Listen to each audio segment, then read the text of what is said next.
नमस्कार दोस्तों, आपका स्वागत है आपके अपने चैनल स्टडी वाइन्स ऑफिशियल पर। तो आज की इस वीडियो में हम मगध महाजनपद के उत्कर्ष के बारे में पढ़ेंगे। इससे पिछली वीडियो में मैंने आपको 16 महाजनपदों की राजधानी और उनकी भौगोलिक स्थिति के बारे में बताया था। अगर आपने वो वीडियो नहीं देखी तो हिस्ट्री की प्लेलिस्ट में जाकर जरूर देख लेना। आज हम मगध महाजनपद के बारे में पढ़ेंगे। इससे एक न एक प्रश्न आपकी परीक्षा में पूछा ही जाता है। चाहे आप किसी भी परीक्षा की तैयारी कर रहे हों, मगध महाजनपद आपके लिए वेरी इंपॉर्टेंट है। तो पहले हम इस टॉपिक को पढ़ेंगे, कहानी की तरह समझेंगे और लास्ट में प्रीवियस ईयर क्वेश्चन भी कवर करेंगे। तो पहले आप वीडियो को कहानी की तरह सुनना और लास्ट में प्रीवियस ईयर क्वेश्चन जरूर अटेम्प्ट करना। तो चलिए बिना देरी किए हुए वीडियो को शुरू करते हैं। तो चलिए वीडियो की शुरुआत करते हैं। तो जैसा कि मैंने आपको पहले बताया था कि वैदिक सभ्यता के बाद 16 महाजनपद देखने को मिले और सभी 16 महाजनपदों में राजनीतिक और आर्थिक संघर्ष का दौर चल रहा था। सभी महाजनपद अपनी सीमा का विस्तार चाहते थे, पर जो मगध महाजनपद था इन सभी महाजनपदों में से उभर कर आया और अपनी भौगोलिक स्थिति, राजनीतिक और आर्थिक स्थिति के कारण ये सबसे शक्तिशाली महाजनपद बन गया। कौन सा? मगध महाजनपद। ये 16 महाजनपदों में से सबसे शक्तिशाली महाजनपद बन गया और आज हम इसी मगध महाजनपद के बारे में पढ़ेंगे, क्योंकि इसी से आपकी परीक्षा में प्रश्न बनते हैं। तो मगध प्राचीन 16 महाजनपदों में से एक था और यह सबसे शक्तिशाली महाजनपद था। महाभारत से हमें यह जानकारी मिलती है कि मगध पर सबसे पहले वृहद्रथ वंश का शासन था, जिसके संस्थापक वृहद्रथ थे और इस वंश का सबसे प्रतापी शासक जरासंध था। आपने महाभारत में देखा होगा कि भीम के साथ जरासंध का मल्ल युद्ध हुआ था, तो यह सबसे प्रतापी शासक था वृहद्रथ वंश का। परंतु इसका हमें कोई ऐतिहासिक प्रमाण नहीं मिलता। मतलब कि धार्मिक पुस्तकों में तो ये लिखा हुआ है कि सबसे पहले शासक था वृहद्रथ, पर कोई ऐतिहासिक प्रमाण नहीं मिलता। जो ऐतिहासिक प्रमाण है वो हर्यक वंश का मिलता है कि मगध पर सबसे पहले हर्यक वंश का राज था। वो हम आगे पढ़ेंगे। पर अगर हम महाभारत से देखें तो महाभारत में हमें यह जानकारी मिलती है कि सबसे पहले मगध पर किस वंश का शासन था, तो बृहद्रथ वंश का शासन था, जिसका संस्थापक था वृहद्रथ और सबसे प्रतापी शासक था जरासंध। तो मगध मैंने आपको बताया कि सबसे शक्तिशाली महाजनपद बन गया। तो मगध सबसे शक्तिशाली महाजनपद क्यों बन गया, इसके कुछ प्रमुख कारण देख लेते हैं। तो सबसे पहला कारण है विस्तृत उपजाऊ मैदान। तो जो मगध महाजनपद था इसकी जो भौगोलिक स्थिति थी ये नदियों से घिरा हुआ था। गंगा नदी, सोन नदी, गंडक नदी, इन नदियों से घिरा हुआ था। तो जो वहाँ की जो जमीन थी वो काफी उपजाऊ थी, विस्तृत उपजाऊ मैदान था। दूसरा है प्राकृतिक सुरक्षा। तो जो मगध महाजनपद था इसकी भौगोलिक स्थिति ऐसी थी कि इसे प्राकृतिक सुरक्षा मिलती थी। कैसे? इसके दक्षिण में विंध्याचल पर्वत था, उत्तर में देखा जाए तो गंगा नदी थी, पूर्व में देखा जाए तो फाल्गु जैसी नदियां थीं और पश्चिम में सोन नदी थी। मतलब कि नदियों से घिरा हुआ था और दक्षिण में पर्वतों से घिरा हुआ था, जिस कारण इसे एक प्राकृतिक सुरक्षा मिलती थी। और तीसरा कारण है खनिज संसाधनों की उपलब्धता, जिस कारण मगध महाजनपद और तेजी से शक्तिशाली बना। चौथा कारण है व्यापार में वृद्धि। हमने पढ़ा है कि यहाँ की जमीन काफी उपजाऊ थी तो कृषि की पैदावार काफी होती थी, तो दूसरे महाजनपदों में भी इसका व्यापार होता था, तो व्यापार में वृद्धि भी इसका प्रमुख कारण है। पांचवा कारण है वन क्षेत्र तथा हाथियों की उपलब्धता। तो उस समय मगध महाजनपद में सबसे ज्यादा हाथी हुआ करते थे, क्योंकि वहां के वनों में हाथी पाए जाते थे, तो सबसे ज्यादा मगध महाजनपद में हाथियों की उपलब्धता होती थी। छठा कारण है कृषि में लोहे का उपयोग, जिसके कारण इनकी कृषि और तेजी से आगे बढ़ी। धान की रोपाई की पद्धति का विकास। तो जैसा कि हमने पढ़ा कि जो मगध महाजनपद है ये नदियों से घिरा हुआ था और धान को पानी की जरूरत होती है, तो धान की रुपाई की पद्धति का विकास भी मगध महाजनपद में हुआ था, जिस कारण मगध महाजनपद सबसे शक्तिशाली महाजनपद बन गया। क्योंकि आप देख ही रहे हैं कि यहाँ की जमीन उपजाऊ होने के कारण, व्यापार अच्छा होने के कारण आर्थिक स्थिति का भी विकास हुआ और प्राकृतिक सुरक्षा के कारण ये हमलों से भी बचा, जिस कारण यहाँ पर राजनीतिक स्थिरता भी रही, जिस कारण मगध महाजनपद सबसे शक्तिशाली महाजनपद बन गया। तो ऐतिहासिक प्रमाणों के अनुसार मगध महाजनपद पर कुल 7 राजवंशों ने शासन किया। हमने पीछे देखा था कि महाभारत में हमें यह प्रमाण मिलता है कि सबसे पहले वृहद्रथ वंश ने शासन किया, पर अगर हम ऐतिहासिक प्रमाणों पर चले तो सबसे पहले किस वंश ने शासन किया? हर्यक वंश ने। कुल 7 राजवंशों ने शासन किया था। ये आपको याद होने चाहिए कि किन किन राजवंशों ने शासन किया था। आज हम ऊपर वाले 3 यानी कि हर्यक वंश, शिशुनाग वंश और नंद वंश के बारे में पढ़ेंगे, तो आपको क्रम से याद होना चाहिए। तो इसकी एक ट्रिक है, हो सकता है आपने पढ़ी हो, हसीन माशूक सात। क्या है? हसीन माशूक सात। ये इसकी ट्रिक है जिससे आपको क्रम में याद रहेगा कि मगध महाजनपद पर किस किस वंश का अधिकार रहा। तो सबसे पहले मगध महाजनपद पर हर्यक वंश ने शासन किया। दूसरे नंबर पर शिशुनाग वंश ने शासन किया। तीसरे नंबर पर नंद वंश ने शासन किया। चौथे नंबर पर मौर्य वंश ने शासन किया। पांचवें नंबर पर शुंग वंश ने शासन किया। छठे नंबर पर कण्व वंश ने शासन किया और सातवें नंबर पर सातवाहन वंश ने शासन किया। तो ये क्रम वाइज हैं, आपको याद होना चाहिए। जनपद एक ही है, मगध महाजनपद, पर मगध महाजनपद पर अलग अलग समय पर इन 7 राजवंशों ने शासन किया। तो इन सभी वंशों ने मगध महाजनपद पर शासन किया अलग अलग समय पर सबसे पहले हर्यक वंश ने शासन किया। तो हर्यक वंश में भी अलग अलग राजा हुए होंगे, इनका एक वंश चला होगा, उसके बाद अगला वंश आया होगा शिशुनाग वंश, तो इनके अलग अलग राजा हुए। तो सबसे पहले देखते हैं हर्यक वंश। आज के इस वीडियो में हम हर्यक वंश, शिशुनाग वंश और नंद वंश, इन तीनों वंशों को कवर करेंगे। तो शुरुआत करते हैं हर्यक वंश से। तो हर्यक वंश को शुरू करने से पहले हम देख लेते हैं कि हर्यक वंश में किन किन राजाओं ने शासन किया। तो सबसे पहले आपको याद होना चाहिए कि मगध महाजनपद में कितने राजवंशों ने शासन किया? 7 राजवंशों ने। सबसे पहला है हर्यक वंश। तो हर्यक वंश में 4 राजाओं ने शासन किया। तो 544 ईसा पूर्व से लेकर 412 ईसा पूर्व तक हर्यक वंश का शासन रहा। तो सबसे पहले इसके राजा बने बिंबिसार। तो बिंबिसार के बाद उनका पुत्र बना राजा अजातशत्रु। अजातशत्रु के बाद उदयन बने राजा और उदयन के बाद नागदशक। ये 4 राजा थे हर्यक वंश के। और नागदशक के बाद अगला वंश शिशुनाग वंश की स्थापना हुई। तो हर्यक वंश में कितने राजा थे? 4, बिंबिसार, अजातशत्रु, उदयन और नागदशक। अब हम इन राजाओं के बारे में पढ़ते हैं। तो शुरुआत हम करते हैं बिंबिसार से। तो बिंबिसार ने 544 ईसा पूर्व से लेकर 492 ईसा पूर्व तक शासन किया। तो बिंबिसार ने ही हर्यक वंश की स्थापना की। सबसे पहले मगध महाजनपद पर किस वंश ने शासन किया? हर्यक वंश ने शासन किया। तो हर्यक वंश की स्थापना किसने की थी? बिंबिसार ने की थी। बिंबिसार को ही हर्यक वंश का संस्थापक माना जाता है। इसने अपनी प्रारंभिक राजधानी गिरिब्रज को बनाया, पर बाद में इसने राजगृह को अपनी राजधानी बनाया। पहले किसको बनाया था? गिरिब्रज को, और बाद में राजगृह को अपनी राजधानी बना दिया। राजगृह का मतलब है राजाओं का रहने का ग्रह, जहां पर राजा रहते हैं। तो बिंबिसार ने अपनी राजधानी राजगृह को बनाया था। और बिंबिसार ने विवाह के माध्यम से दहेज के रूप में लिए गए क्षेत्र से अपने साम्राज्य का विस्तार किया। वेरी इंपॉर्टेंट, कई बार एग्जाम में पूछा गया है कि किस शासक ने दहेज के रूप में लिए गए क्षेत्र से अपने साम्राज्य का विस्तार किया? तो वो था बिंबिसार। तो बिंबिसार क्या करता था? जिससे इसको अपने मैत्रीपूर्ण संबंध बनाने होते थे ना, ये उनकी राजकुमारियों से विवाह कर लेता था। तो उसके बाद क्या करता था? उनके साम्राज्य को अपने में मिला लेता था, नहीं तो उनसे अपने मैत्रीपूर्ण संबंध बना लेता था। तो बिंबिसार ने 3 विवाह किए थे। सबसे पहला विवाह कौशल राज की पुत्री और प्रसेनजीत की बहन महाकौशला देवी से किया था। इस विवाह से बिंबिसार को दहेज में काशी प्रांत मिला। तो मगध के बाद इसने, ये देख रहे हैं आप काशी, इसको भी अपने साम्राज्य में मिला लिया। दहेज में इसे मिला था। तो ये हो गया पहला विवाह। दूसरा विवाह इसने चेलना, जिसे कई लोग छलना भी कहते हैं, चेलना से किया।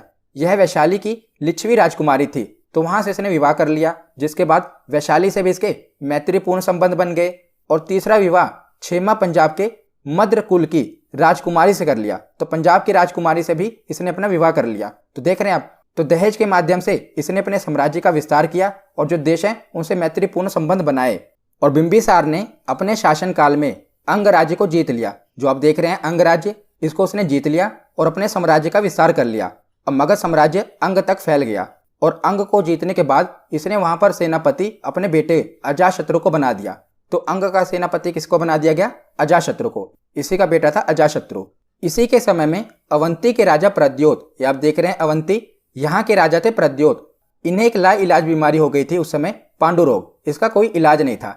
अवंती के वैद्य ने भी कह दिया था कि अब राजा कुछ ही समय के मेहमान हैं। तो जब बिंबिसार को इस बात का पता चला कि अवंती के राजा को लाइलाज बीमारी हो गई है, तो इसने अपने राजवैद्य, जिसका नाम था जीवक, ये जरूर याद रखेगा।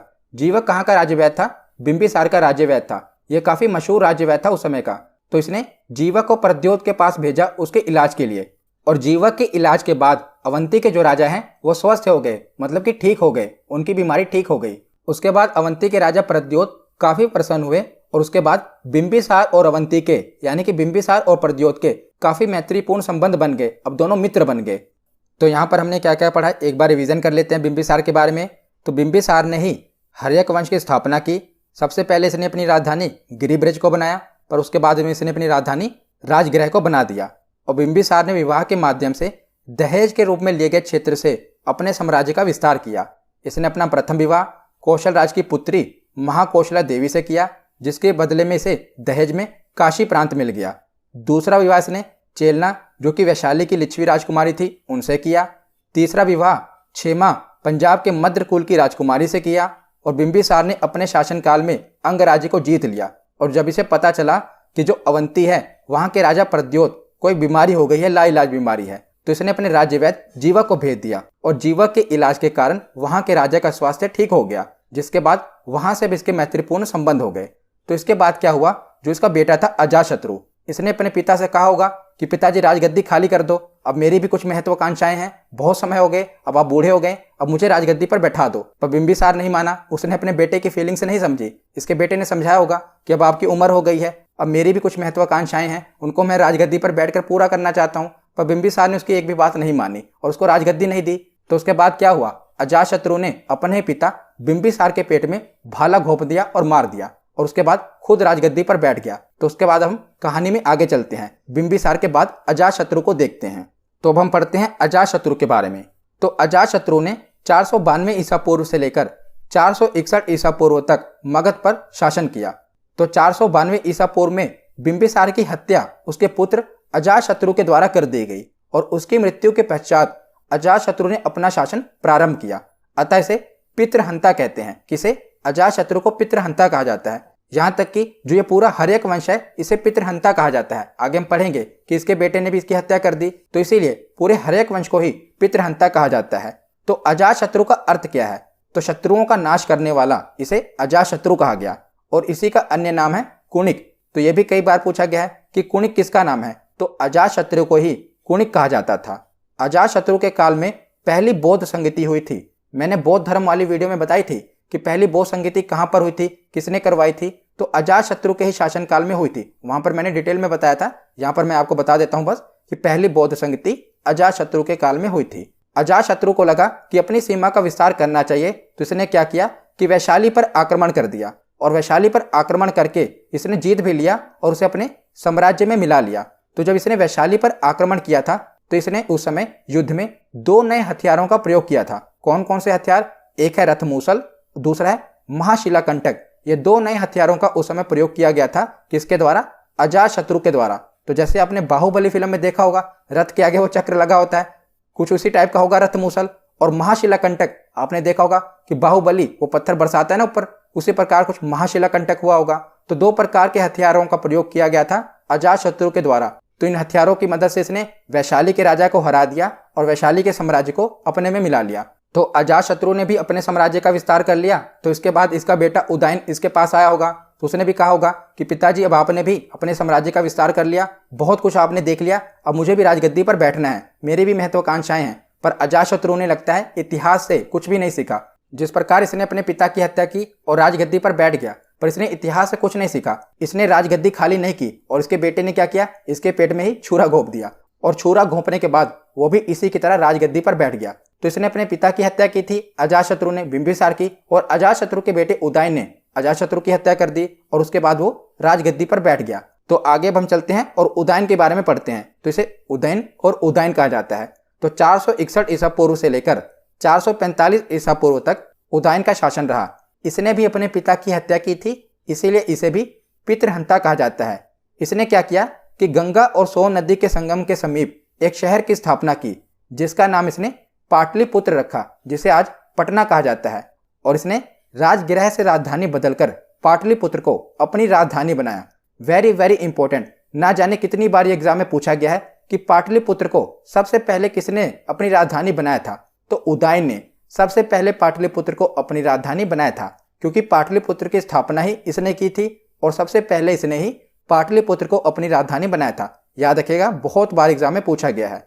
तो उदयन ने इतिहास से सीख ली थी। इसने अपने बेटे को कह दिया होगा कि जब भी तुझे लगे राजगद्दी पर बैठना है मुझे बता देना, मारना मत, मैं समझता हूं कि तुझे राजगद्दी पर बैठना है, मैं तुझे राज्य दे दूंगा। तो उदयन की हत्या इसके बेटे ने नहीं की थी। इसने अपने बेटे को अपना राज्य सौंप दिया था, उसका नाम था नागदशक। तो नागदशक मगध का अगला शासक बना, परंतु जो नागदशक था एक अयोग्य शासक था, मतलब कि इतना शूरवीर नहीं था। तो उसके ही सेनापति शिशुनाग ने इसकी हत्या कर दी। इसका सेनापति था किसका? नागदशक का सेनापति था शिशुनाग। इसने अपने ही राजा की हत्या कर दी और हत्या करने के बाद एक नए वंश की स्थापना की जिसका नाम था शिशुनाग वंश। तो शिशुनाग वंश क्यों था? क्योंकि शिशुनाग ने ही इस वंश की स्थापना की थी। तो अब हम आगे चलते हैं शिशुनाग वंश पर। तो हमने हर एक वंश के बारे में पढ़ लिया। सबसे पहले हमने देखा बिंबिसार, बिंबिसार के बाद उसका बेटा आया अजातशत्रु, अजातशत्रु के बाद उसका बेटा है उदयन, उदयन के बाद उसका बेटा नागदशक। नागदशक ने कोई ऐसे महत्वपूर्ण कार्य नहीं किए जो आपके एग्जाम में पूछे जाते हैं, तो इसीलिए नागदशक की जो हत्या है उसके सेनापति किसने कर दी? शिशुनाग ने। उसके बाद कौन सा वंश चला? शिशुनाग वंश। तो अब हम शिशुनाग वंश के बारे में पढ़ते हैं। तो शिशुनाग ने 412 ईसा पूर्व से लेकर 394 ईसा पूर्व तक मगध पर शासन किया। तो इस वंश का संस्थापक शिशुनाग था। इसने अपनी राजधानी वैशाली को बनाया। इंपॉर्टेंट है, अभी कौन सी राजधानी थी? पाटलिपुत्र। हमने पीछे पढ़ा था ना कि उदयन ने राजगृह से पाटलिपुत्र को अपनी राजधानी बनाया था, पर जब शिशुनाग आया तो इसने क्या किया? वैशाली को अपनी राजधानी बना दिया। ये इंपॉर्टेंट है। उसके बाद मगध का शासक इसका बेटा कालाशोक बना। तो कालाशोक मतलब कि जो शोक का भी काल हो, इसका नाम था कालाशोक। इसने क्या किया? वापस फिर से पाटलिपुत्र को ही राजधानी बना दिया। इसके पिता ने शिशुनाग ने पाटलिपुत्र से राजधानी चेंज की थी और वैशाली को राजधानी बनाया था, पर कालाशोक ने वैशाली से चेंज कर जो पाटलिपुत्र पहले राजधानी थी उसी को फिर से राजधानी बना दिया। और जो द्वितीय बौद्ध संगति हुई थी वो भी कालाशोक के समय हुई थी। तो बौद्ध संगतियां तो मैंने आपको अलग से बताई हुई हैं। अगर आपने बौद्ध धर्म वाली वीडियो देखी होगी तो वहां पर मैंने आपको बताया था कि जो दूसरी बौद्ध संगति हुई थी ये कालाशोक के समय हुई थी। पहली किसके समय हुई थी? तो अजातशत्रु के समय। और दूसरी बौद्ध संगति किसके समय हुई थी? कालाशोक के समय। तो उसके बाद है कि जो शिशुनाग वंश है इसका अंतिम शासक था नंदीवर्मन। और नंदीवर्मन की हत्या किसने कर दी? महापद्मानंद ने। और यहीं से फिर एक नए वंश की शुरुआत होती है। तो शिशुनाग वंश में हमने क्या क्या पढ़ा कि शिशुनाग वंश की स्थापना की थी शिशुनाग ने, और इसने क्या किया कि राजधानी वैशाली को बना दिया। उसके बाद इसका बेटा कालाशोक मगध का शासक बना और उसने पाटलिपुत्र को वापस राजधानी बना दिया। और द्वितीय बौद्ध संगति भी इसी के समय हुई। उसके बाद जो शिशुनाग वंश था इसका अंतिम शासक बना नंदीवर्मन, और नंदीवर्मन की हत्या महापद्मानंद ने कर दी। और उसके बाद एक नए वंश की स्थापना हुई। कौन से वंश की स्थापना हुई? नंद वंश की स्थापना हुई। तो अब हम नंद वंश के बारे में पढ़ते हैं। तो महापद्मानंद 344 ईसा पूर्व से लेकर 326 ईसा पूर्व तक इसने मगध पर शासन किया। तो नंद वंश का संस्थापक महापद्मानंद था। पुराणों में उल्लेख मिलता है कि नंद वंश का शासक शूद्र था। तो पुराणों से हमें पता चला है कि जो महापद्मानंद था यह जाति से शूद्र था, फिर भी इसने मगध पर शासन किया।